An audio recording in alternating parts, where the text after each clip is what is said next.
नमस्कार, the wire में आपका स्वागत है। मैं हूं आरफा खानम शेरवानी। आप लोग कई बार ये सवाल करते हैं कि आखिर भारत में ऐसा क्या हो गया, क्यों लिंचिंग जैसी घटनाएं हो रही हैं, क्यों पड़ोसी पड़ोसी के खून का प्यासा हो रहा है। कई बार दलील ये भी दी जाती है कि ऐसा नहीं है, हर हिंदुस्तानी अपने पड़ोसी से नफरत नहीं करता, या आपस में प्यार मोहब्बत भी है। लेकिन अचानक ऐसा क्यों होता है कि जिस व्यक्ति को आप बहुत बेहतर तरीके से जानते हैं या जिस व्यक्ति को आप बिल्कुल नहीं जानते हैं, क्यों उससे अचानक नफरत करने लगते हैं, सिर्फ उसका नाम देखकर, सिर्फ उसकी पहचान देखकर। ये काम एक दिन में नहीं होता, ये सालों की मेहनत से होता है। सालों तक जब नफरत, प्रोपेगेंडा पूरे तरीके से अनचेक्ड होता है, इस पर हमारी सरकारें, हमारी अदालतें और पुलिस जब खामोश हो जाती हैं, या फिर कहा जाए कि प्रत्यक्ष न सही तो परोक्ष रूप से जब उसे बढ़ावा देती हैं, तो इस तरह का माहौल पैदा होता है जो धीरे धीरे एक देश को, एक तरह से एक देश में ऐसा माहौल पैदा कर सकता है कि गृह युद्ध की तरफ आप आगे बढ़ जाएं। जी हाँ, मैं ये बात पूरी संजीदगी के साथ, पूरे गंभीरता के साथ मैं ये बात कह रही हूँ, क्योंकि सुदर्शन न्यूज़ पर जिस तरह की खबरें आजकल चलाई जा रही हैं, मैं नहीं जानती आप में से कितने लोग हैं ये न्यूज़ चैनल्स देखते हैं। मैं लगातार पिछले कई सालों से नफरत भरा हुआ पूरा प्रोपेगेंडा, जो बहुत हिंसक प्रोपेगेंडा है, और ख़ासकर एक समुदाय, अल्पसंख्यक समुदाय या खासकर मुस्लिम समुदाय के खिलाफ लगातार ये चैनल प्रोपेगेंडा चलाता है। और ज़्यादातर लोग कहते हैं कि आप इन्हें नज़रअंदाज करिए, ये फ्रिंज हैं, यानी कि ये जो है वो मेन स्ट्रीम नहीं है, मुख्य धारा का हिस्सा नहीं है, आप इन्हें नज़रअंदाज कीजिए। पिछले दिनों में एक बड़ा बवाल खड़ा हुआ था जबकि लाइव टीवी डिबेट पर कांग्रेस पार्टी के प्रवक्ता राजीव त्यागी को हार्ट अटैक हो गया था। उसके कुछ ही देर बाद उनकी मौत हो गई थी। और उसके बाद बवाल हुआ था कि कैसे नफरत और प्रोपेगेंडा ये so called main stream channels फैला रहे हैं। लेकिन आज खबर ये है कि अगर आप ट्विटर पर जाएंगे अभी, तो जो सुरेश चौहान के जो कर्ता धर्ता हैं, सुदर्शन टीवी के संपादक भी हैं या मालिक हैं, जो भी कुछ हैं, वो कर्ता धर्ता हैं, उस व्यक्ति ने ट्वीट किया है कि किस तरह से जो मुस्लिम युवक हैं वो नौकरशाही जिहाद कर रहे हैं। नौकरशाही जिहाद मतलब ज़्यादा से ज़्यादा वो हिस्सा बनना चाहते हैं ब्यूरोक्रेसी का, ताकि जो कार्यपालिका है उस पर वो कब्ज़ा कर ले। और बाकायदा ये मेरे शब्द नहीं हैं, और मैं शायद ये मेरे लिए एक आखिरी चीज़ होती, और मुझे इस बात को लेकर वाकई मैं ये कह रही हूँ कि मैं नहीं चाहती थी कि मेरे स्क्रीन पर, कम से कम मेरे कार्यक्रम में, आप इतनी नफरत भरी बातें देखें जहाँ कि एक भारतीय दूसरे भारतीय के खून का प्यासा हो जाए, उससे नफरत करने लगे या उसे समझे एक दुश्मन की तरह उसको देखे। लेकिन वो ये कह रहे हैं कि जामिया के जिहादी, क्या आप ये चाहते हैं कि आपके ज़िलाधिकारी बने या अलग अलग मंत्रालयों में सचिव बने? यही शब्द हैं उनके। और उनका ये कहना है कि जाकिर नायक भी ऐसा कोई जिहाद हो रहा है जिसका वो हिस्सा बन रहे हैं, वो ये साबित कर सकते हैं। सरकारी नौकरशाही में मुसलमानों के घुसपैठ पर बड़ा खुलासा। आखिर अचानक मुसलमान आईपीएस आईएएस में कैसे बढ़ गए? सबसे कठिन परीक्षा में सबसे ज्यादा मार्क्स और सबसे ज्यादा संख्या में पास होने का क्या है राज?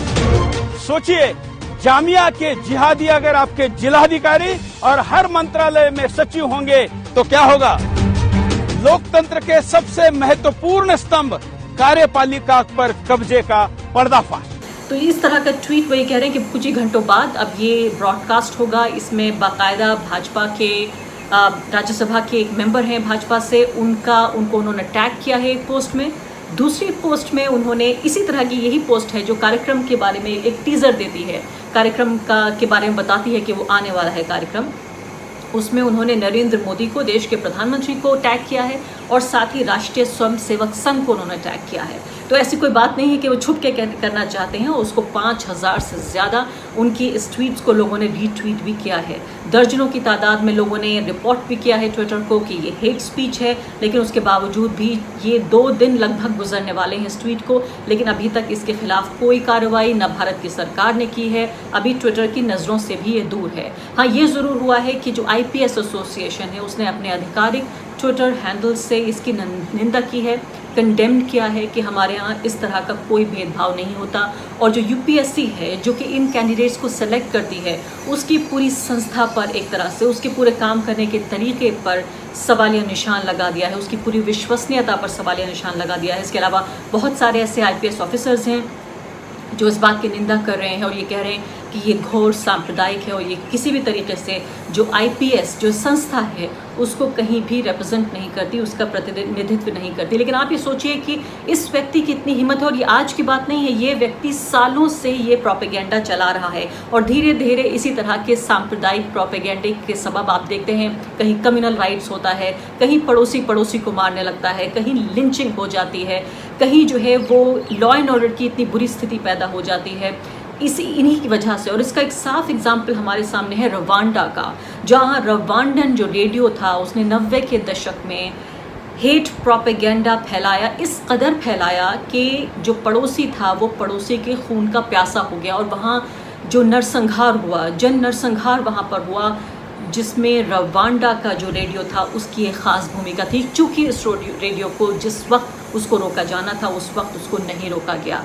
तो हम ये देखते हैं कि न सिर्फ कि वो ट्विटर पर टैग कर रहे हैं प्रधानमंत्री नरेंद्र मोदी को, बल्कि अगर आप उनके आप टाइमलाइन पे जाएंगे तो वहाँ बैनर की जगह पर नरेंद्र मोदी जी के साथ उनका फ़ोटो लगा हुआ है। उससे पहले कैबिनेट मंत्रियों के साथ उनकी मीटिंग के फ़ोटो वो अपने ट्विटर पर लगाते रहते हैं। तो ऐसी बात नहीं है कि कोई नई बात है कि सत्ता से जो उनका सानिध्य है, सत्ता से जो उनकी नज़दीकी है, वो उन्हें बचा कर रख रही है, या मैं कहूँ उन्हें बना कर रख रही है, या कहूँ उनको बढ़ावा दे रही है। कोई भी यकीन जानिए सभ्य समाज, मैं तो ये भी नहीं कहती हूँ कोई लोकतंत्र नहीं भी हो, अगर कोई तानाशाही हुकूमत भी होती, कोई भी सभ्य समाज होता, वो ऐसे व्यक्ति को, ऐसे टीवी चैनल को हरगिज़ बर्दाश्त नहीं करता। तो क्या इस व्यक्ति के साथ किस तरह की कानूनी कार्रवाई हो सकती है, किस तरह से जो है इस तरह के टेलीविज़न चैनल और उसके कंटेंट को रोका जाए, ताकि भारत में जो कानून व्यवस्था की स्थिति है, जो सामाजिक अशांति की स्थिति है, वो पैदा ना हो, इसको किस तरह से रोका जाए, आखिर कैसे इस पर काबू पाया जाए। और उससे पहले कि मैं आगे बढ़ूँ, अपने ख़ास मेहमानों से आपको मिलवाऊँ, इसी साल ऐसा हुआ कि 2020 में अभी अगस्त के इसी महीने में नतीजे आए यूपीएससी के, और उसमें 829 जो कैंडिडेट्स हैं उनमें 42 मुस्लिम कैंडिडेट्स ने क्लियर किया है ये एग्ज़ाम, और ये 5% के आसपास होता है। और आप जानते हैं कि भारत में मुस्लिम आबादी 14% है। पिछले साल ये तादाद कम रही थी, पिछले साल 4% रहे थे, जिसमें 28 लोग जो है क्लियर कर पाए थे एग्ज़ाम को, और 769 कैंडिडेट्स में 28 लोग कर पाए थे, यानी 4%। और इस बार जो है वो 5% के आसपास ये तादाद है। और ये व्यक्ति ये कह रहा है कि अलग अलग महकमों में घुसकर ये एक तरह से जिहाद करने की कोशिश की जा रही है मुस्लिम समुदाय के युवाओं के ज़रिए। मैं आपकी मुलाकात कराती हूँ ख़ास मेहमानों से। मेरे साथ आशुतोष जी मौजूद हैं, जो कि न्यूज़ चैनल के एडिटर रह चुके हैं, और इसके अलावा बड़े बड़े कई न्यूज़ चैनल्स में काम कर चुके हैं। अभी सत्य हिंदी को वो चलाते हैं, सत्य हिंदी नाम की वेबसाइट है, यूट्यूब चैनल भी है। और इसके अलावा मेरे साथ NC अस्थाना जी मौजूद हैं, जो कि फॉर्मर IPS ऑफिसर हैं और उत्तर प्रदेश के DGP भी रह चुके हैं। दोनों मेहमानों का बहुत बहुत स्वागत है। आशुतोष जी, सबसे पहले मैं आपसे सवाल की शुरुआत करना चाहती हूँ कि ये सुरेश चौहान के बाकायदा ताल ठोक कर ये कह रहे हैं कि मेरे पास सारे प्रूफ हैं और जो भी मैं कह रहा हूँ उसकी एक बुनियाद है ये, इस तरह की ट्वीट और इस तरह का कंटेंट जो कि वो ये धमका रहे हैं कि वो उसको ब्रॉडकास्ट करने जा रहे हैं, इस पर आप क्या कहेंगे? देखिए, पहली बात तो बिल्कुल बिल्कुल स्पष्ट है कि जो कुछ भी इनका कंटेंट है और जो मैंने इनका ट्विटर पे देखा है और उसमें जिस तरीके के ताल ठोक रहे हैं, जिस तरीके की बातें कर रहे हैं, वो किसी भी तरीके से वाणी की स्वतंत्रता के तहत नहीं आता है, वो प्रेस की स्वतंत्रता के तहत नहीं आता है। ये विशुद्ध तौर पर प्रोपेगेंडा भी नहीं है। ये इस ट्वीट के माध्यम से, इस कार्यक्रम के माध्यम से वो समाज के अंदर नफरत फैलाना चाहते हैं, वो भी मुस्लिम समुदाय के खिलाफ। और इस टीवी चैनल की और इस शख्स की ये इमेज इस तरीके की पहले से रही है, इस तरीके के काम वो कर चुके हैं और उनके खिलाफ पुलिसिया कार्रवाई भी हो चुकी है। मुझे हैरानी इस बात को लेकर ये होती है कि इनकी इतनी हिम्मत अभी भी पड़ती है कि अभी भी इस तरीके के कार्यक्रम करते हैं और जानबूझकर उसमें जो ट्वीट है उसमें अगर आप देखें तो कई बड़े लोगों को इन्होंने टैग कर रखा है। सवाल इसी बात को लेकर ये है कि आखिर ऐसे लोगों की हिम्मत पड़ती क्यों है। यहाँ पे सवाल ये बिल्कुल नहीं है कि मुस्लिम समुदाय जो है वो ज्यादा संख्या के अंदर यूपीएससी के अंदर आ गया है या नहीं आ गया है। हिंदुस्तान का संविधान हर आदमी को इस बात की इजाजत देता है कि अपनी काबिलियत के आधार पे, एलिजिबिलिटी के आधार पे वो किसी भी कंपटीशन में बैठ सकता है और किसी भी कंपटीशन में वो पास कर सकता है। और अगर वो अपनी एलिजिबिलिटी और साथ ही साथ काबिलियत के आधार पे अगर वो सारी के सारी सीटों पर अगर एक समुदाय के लोग अगर पास होकर आते हैं तो भी हिंदुस्तान का संविधान इसमें किसी तरीके का कोई हस्तक्षेप नहीं कर सकता है। यहां तो जो बात की जा रही है वहां उस समुदाय के बारे में बात की जा रही है जिसके बारे में सज्जर कमेटी की रिपोर्ट बहुत पहले कह चुकी है कि इनका समाज में पॉपुलेशन में इनका जो हिस्सा है वो 13.9% का हिस्सा है और ब्यूरोक्रेसी में इनकी जो मौजूदगी है वो महज 2.3%, यानी दलितों से भी नीचे इनकी स्थिति है। और ऐसे समाज के बारे में आप इस तरीके से अफवाहें फैलाते हैं। ये वही लोग हैं जो आजादी के पहले से इस देश के अंदर लगातार ये अफवाहें फैलाते रहे हैं, लगातार प्रोपेगेंडा करते रहे हैं कि अगर हिंदू अगर नहीं जागा तो मुसलमान जो है एक दिन उनकी संख्या इतनी ज्यादा हो जाएगी कि वो इस देश के ऊपर कब्जा कर ले जाएंगे। ये वही लोग हैं और ये लोग दरअसल इसलिए इनकी हिम्मत पड़ती है क्योंकि इनको आइडियोलॉजिकल कवर जो है वो कहीं और से मिलती है और ये उसकी आड़ में फायरिंग करते रहते हैं। आप कह रहे हैं आशुतोष जी आइडियोलॉजिकल कवर मिल रहा है और खासकर जो हिंदू खतरे में है, जो ये पूरा नैरेटिव है, ये नरेंद्र मोदी सरकार के 6 साल बाद भी ये नैरेटिव ताजा है, ये और बढ़ चढ़ कर पेश किया जा रहा है, जो कि हिंदू फर्स्ट पार्टी है। बाकायदा ये कहती है कि जितने उनके पुराने एजेंडे में यानी उनकी पूरी मैनिफेस्टो में जितनी चीजें थी वो लगातार एक के बाद एक पूरी हो रही है। उसके बावजूद भी ये जो एजेंडा है कि हिंदू खतरे में है। लेकिन डॉक्टर एनसी अस्थाना, ये बताइए कि आईपीएस एसोसिएशन ने अपने ऑफिशियल ट्विटर हैंडल से ट्वीट किया है बाकायदा कि हम इसको कंडेम करते हैं, हम इसकी निंदा करते हैं, इतना काफी है? आईपीएस एसोसिएशन ने उसको कंडेम करके केवल अपनी एक छोटी सी नैतिक जिम्मेदारी का निर्वाह कर दिया है। उनके कंडेम करने, एक्चुअली वो अफेक्टेड पार्टी है ही नहीं।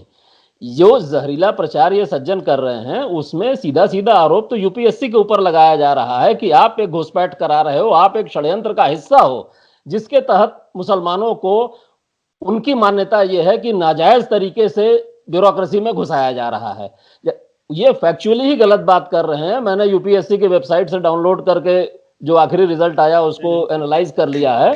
टोटल 829 कैंडिडेट सेलेक्ट हुए हैं, उसमें नाम से जो मुस्लिम दिखते हैं वो केवल 35 कैंडिडेट हैं। That comes to just 4.22%।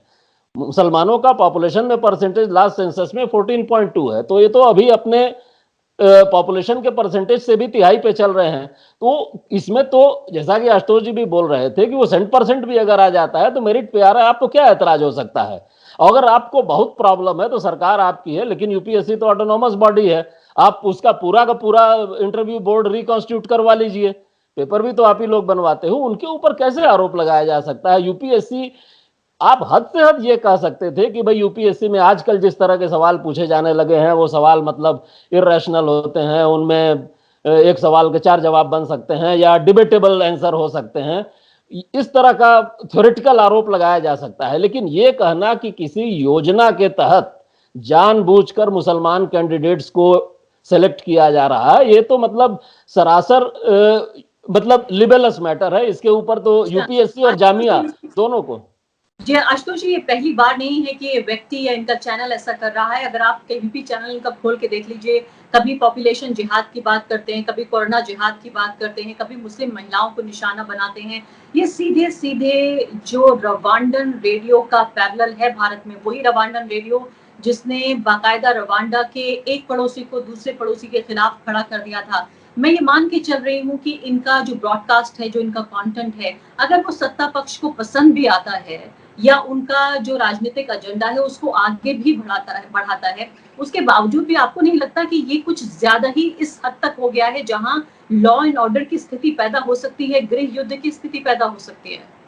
देखिए, ये हमें आपको इस बात को लेकर हैरानी जरूर होती है कि इस तरीके के टीवी चैनल्स को परमिशन क्यों मिली या आदमी इस तरीके की बातें क्यों कर रहा है।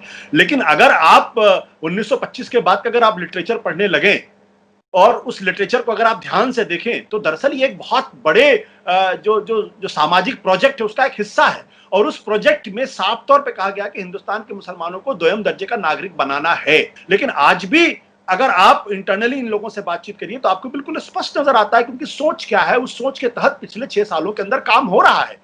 इसमें किसी तरीके की कोई हिचक नहीं होनी चाहिए, अन्यथा सवाल ही नहीं उठता कि इस तरीके का कोई टीवी चैनल सर्वाइव कर सकता है। और सिर्फ मैं इनकी बारे में बात नहीं कर रहा हूं, आज की तारीख में जो मेन स्ट्रीम टीवी चैनल्स हैं उनका भी एजेंडा विशुद्ध तौर पर यही है, लेकिन चूंकि वो थोड़ा सटल तरीके से करते हैं, हालांकि वो भी अपने आप में बहुत ही भौणे तरीके से करते हैं, लेकिन इनकी तुलना में थोड़े सटल जरूर है। अन्यथा तबलीगी जमात के मसले पर आपने देखा होगा कि किस तरीके से कितना बड़ा हवा क्रिएट किया गया और खुद सरकार की तरफ से जब वो कोविड की डिटेलिंग दी जाती थी तो उसमें एक कॉलम बना दिया गया। खुद दिल्ली के मुख्यमंत्री अरविंद केजरीवाल ने कहा कि सिंगल सोर्स है और ऐसी तस्वीर पेश कर दी गई जैसे कि हिंदुस्तान के अंदर अगर मुस्लिम समुदाय नहीं होता, अगर ये मरकज के लोग नहीं होते, अगर तबलीगी जमात के लोग नहीं होते, तो शायद इस देश के अंदर कोरोना होता ही नहीं।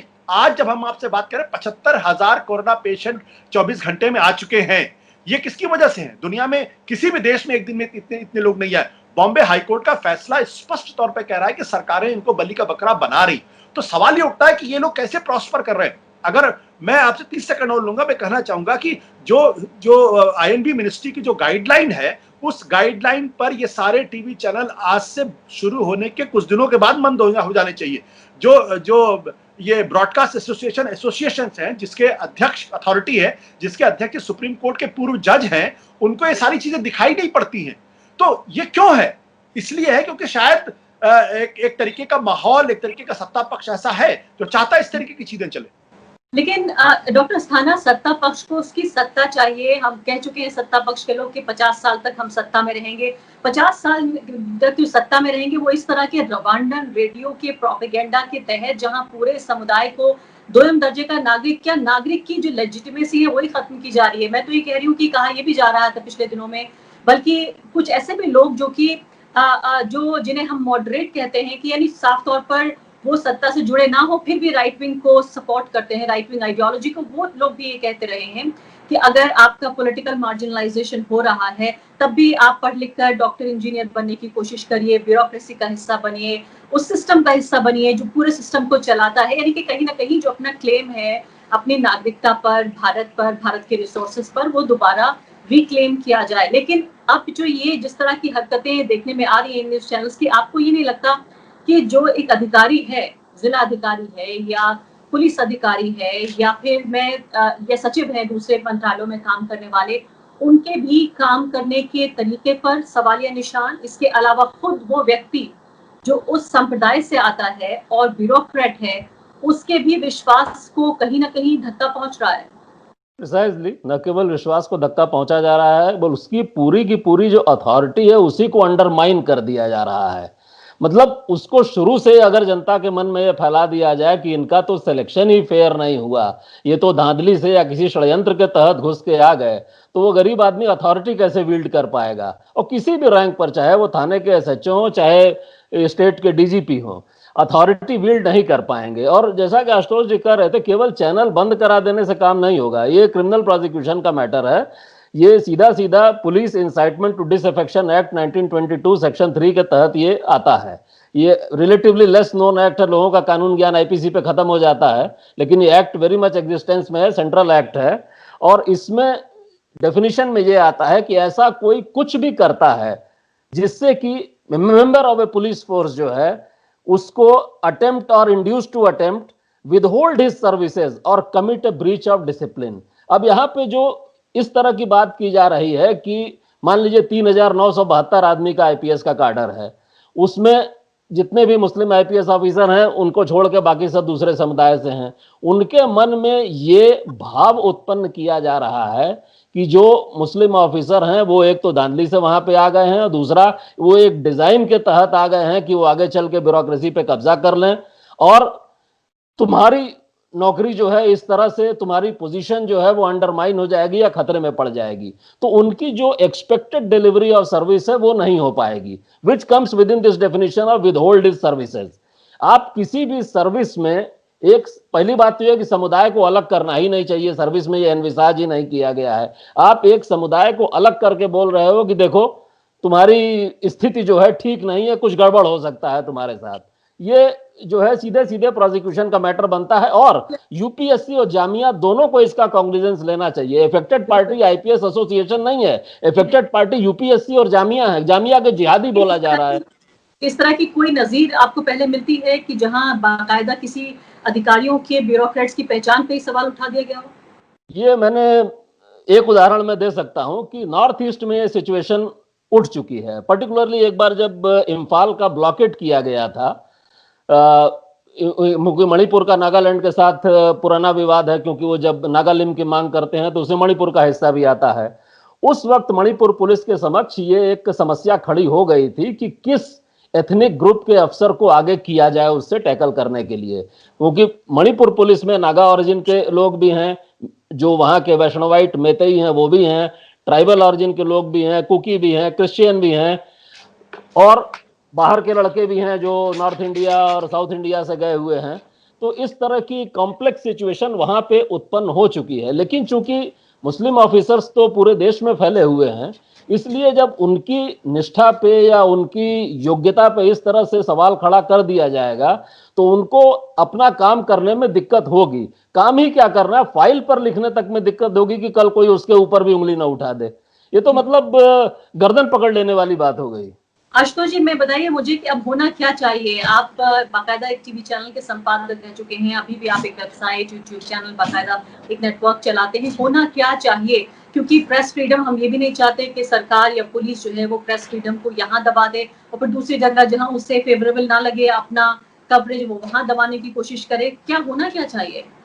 नहीं, मुझे लगता है कि हम लोगों को अभी सिनेमेशन से बाहर आ जाना चाहिए। और ये जो बार बार बात कही जाती है कि प्रेस की फ्रीडम है, वाणी की स्वतंत्रता है, और अगर किसी चैनल के खिलाफ कार्रवाई हो जाएगी तो वाणी की स्वतंत्रता का हनन हो जाएगा, मुझे लगता है ये डिबेट अपने आप में बेकार की डिबेट है। इस डिबेट का कोई मतलब नहीं है। हमको स्पष्ट करना पड़ेगा कि वाणी की स्वतंत्रता है क्या, प्रेस की फ्रीडम है क्या। ये प्रेस की फ्रीडम के तहत आता ही नहीं है। आप किसी दूसरे समुदाय के खिलाफ इस तरीके से खुलेआम नफरत की भावना फैलाएं और उसके बाद कहें कि हम तो चूंकि प्रेस का हिस्सा है इसलिए हमारे पास ये आजादी और आप हमारे खिलाफ कार्रवाई नहीं कर सकते। मुझे लगता है बिल्कुल नहीं। आज की तारीख में बिल्कुल स्पष्ट है। अगर आप मेन स्ट्रीम टीवी चैनल्स को भी ले लेंगे तो बहुत कम ऐसे टीवी चैनल्स हैं जो बड़ी ईमानदारी के साथ जो गाइडलाइंस है सरकार की, उस गाइडलाइन के हिसाब से काम कर रहे हैं और चला रहे हैं। तो मुझे लगता है कि अब ये स्पष्ट करना पड़ेगा कि जर्नलिज्म क्या है, प्रोपेगेंडा क्या है।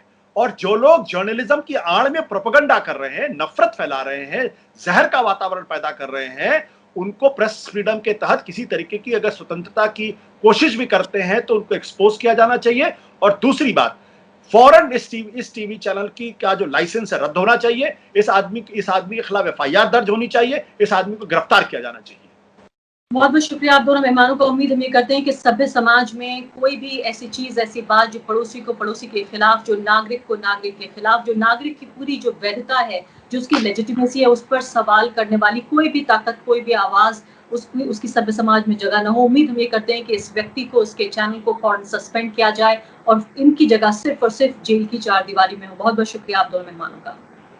द वायर के और वीडियोस देखने के लिए सब्सक्राइब करें और बेल आइकन पर क्लिक करें।